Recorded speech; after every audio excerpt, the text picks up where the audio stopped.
Rectifier में single phase देख लिए, अब थ्री फेज देखेंगे। थ्री फेज में भी दो टाइप का बताए थे, three phase half wave rectifier, three phase full wave rectifier.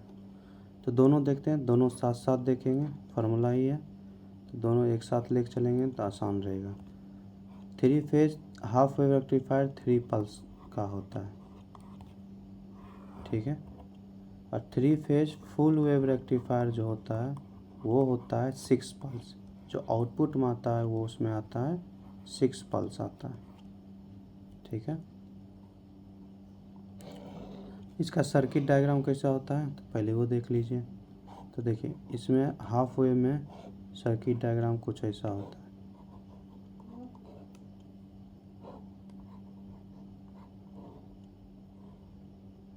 ठीक है। यहाँ से हम लोग लोड लेते हैं,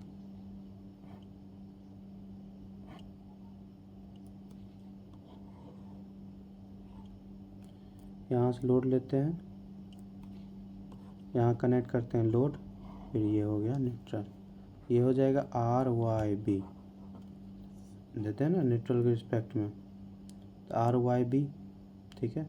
यहाँ थायरिस्टर है तो थायरिस्टर दे देंगे, तो ऐसा ये लोड हो जाएगा। फुल वेव रेक्टिफायर में कैसा बनाते हैं तो ये हो गया 1 2 3 4 5 6 थायरिस्टर यूज करते हैं। फिर क्या लगाते हैं लोड,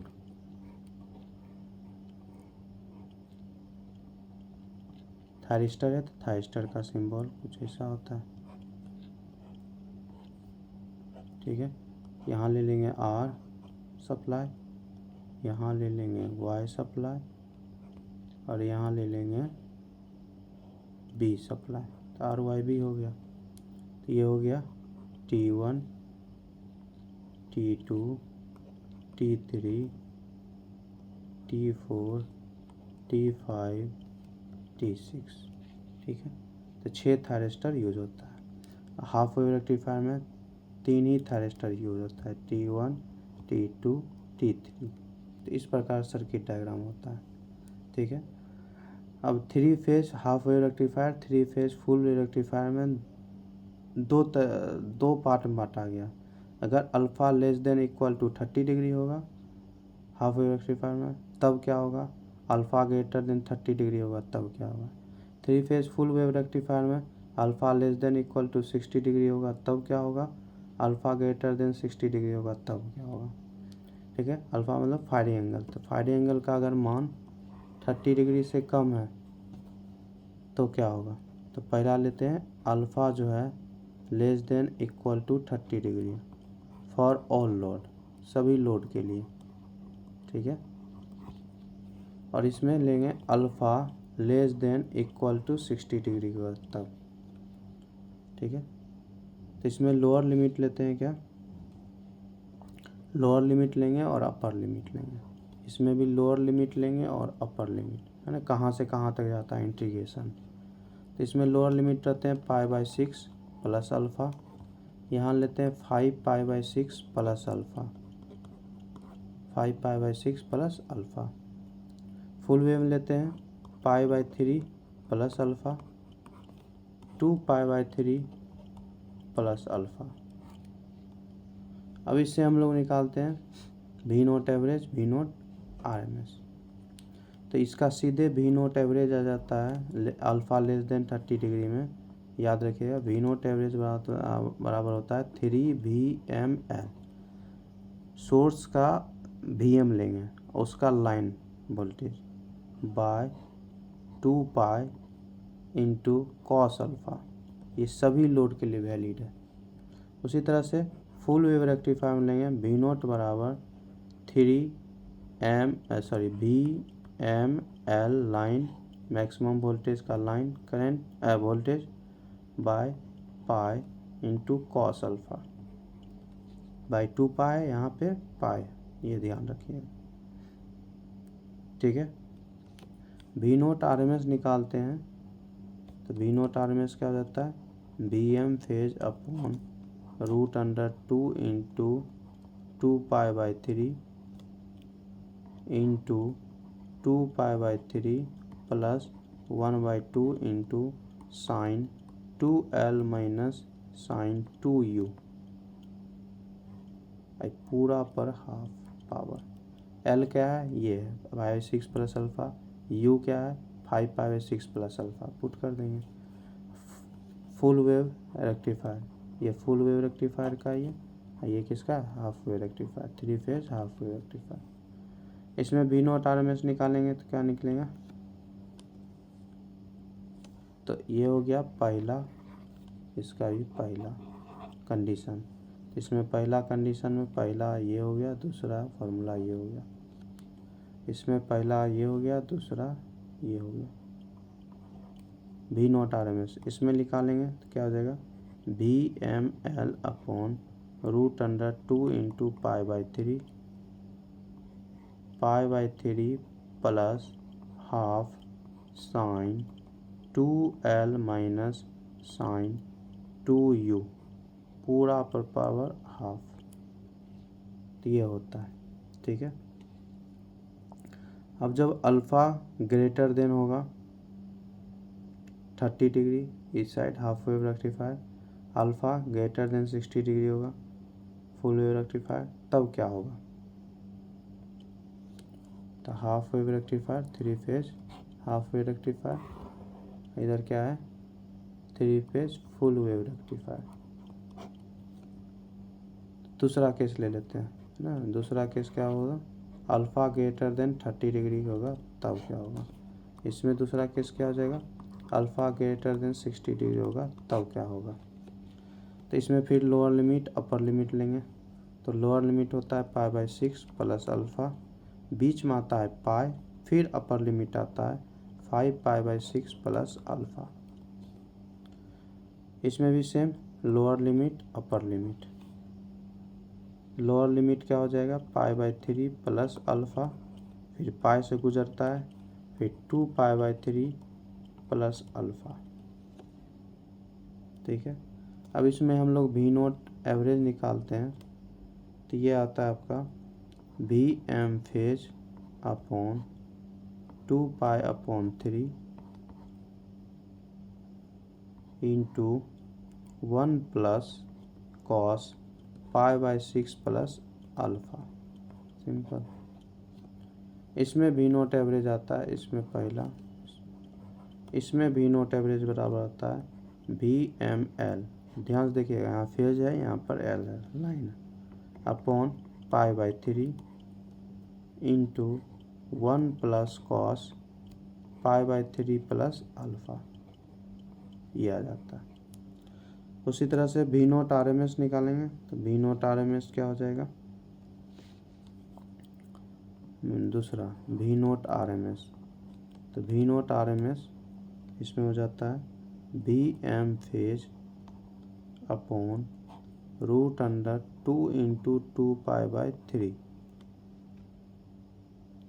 इंटू पाई माइनस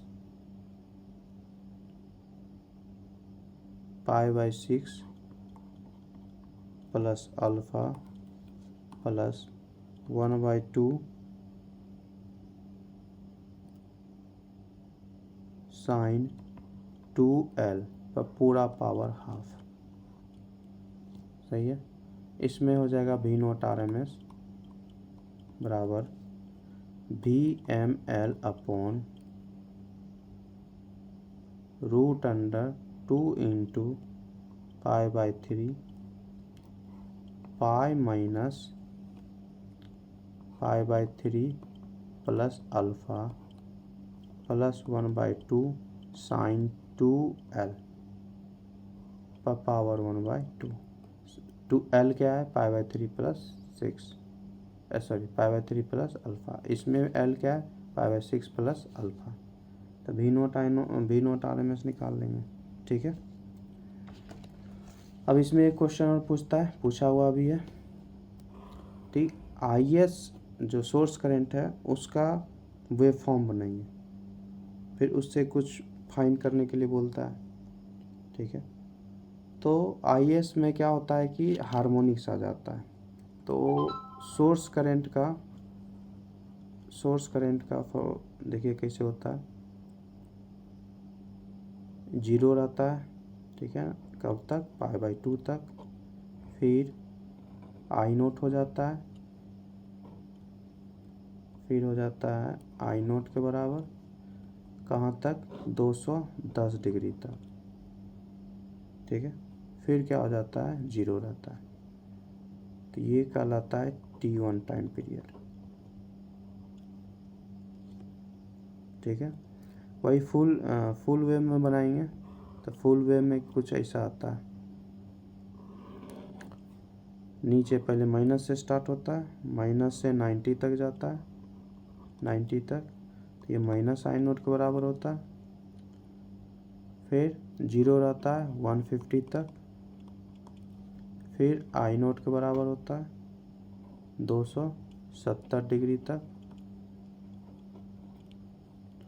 फिर 0 रहता है 360 डिग्री तक, 330 डिग्री तक, फिर माइनस होता है, फिर होता है 360 डिग्री, फिर रिपीट करेगा यही चीज़, ठीक है। ये हो गया IS का दोनों। अब इसी में पूछता है क्या, IS1 RMS क्या होगा, ठीक है। तो इसमें IS1 RMS होता है 0.63 I0 जो आउटपुट करंट आएगा two cos alpha plus 30 degree upon 2, ये होता है। इसमें पूरा निकालना पड़ता है, ISN पूछता है तो ISN बराबर होता है 0.9 upon n I0 sign n π/3, φn जो होता है -n अल्फ़ा होता है, ठीक है।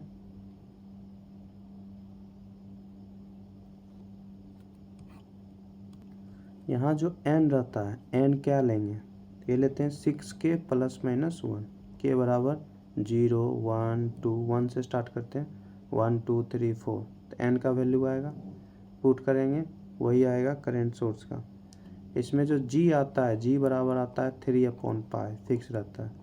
इसके अकॉर्डिंग TSD जो आता है ये आता है 31%, ये याद रखिएगा, है ना, ऑब्जेक्टिव में पूछ सकता है, ठीक है।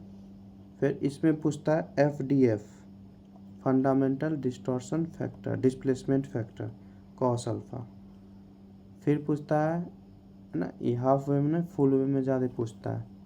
फुल वेव में फिर पूछेगा input power factor, input power factor होता है 3/π इंटू कॉस अल्फ़ा। फिर पावर पूछेगा, P बराबर क्या होगा, √3 VSL RMS into ISL RMS into cos φ1 fundamental power factor बराबर V0 इंटू I0 से भी निकाल सकते हैं। Q निकालना होगा तो Q बराबर क्या हो जाएगा, P10 अल्फ़ा, जो अल्फ़ा फायरिंग एंगल है, ठीक है। इस अनुसार से जो बोलेगा वो निकालेंगे। अब एक चीज़ और, जब हाईली इंडक्टिव लोड रहेगा, हाई इंडक्टिव लोड, तो हाई इंडक्टिव लोड में जो पूछता है क्या, IS RMS बराबर क्या होगा, हाई इंडक्टिव लोड, इस केस में IS RMS क्या होगा, तो हाफ ब्रिज में होता है IS RMS बराबर I0 अपॉन √3, और इसमें होता है IS RMS बराबर I0 इंटू √2/3। तो ये याद रखिएगा, तो इतना याद रखिएगा तो न्यूमेरिकल के लिए सफिशिएंट है।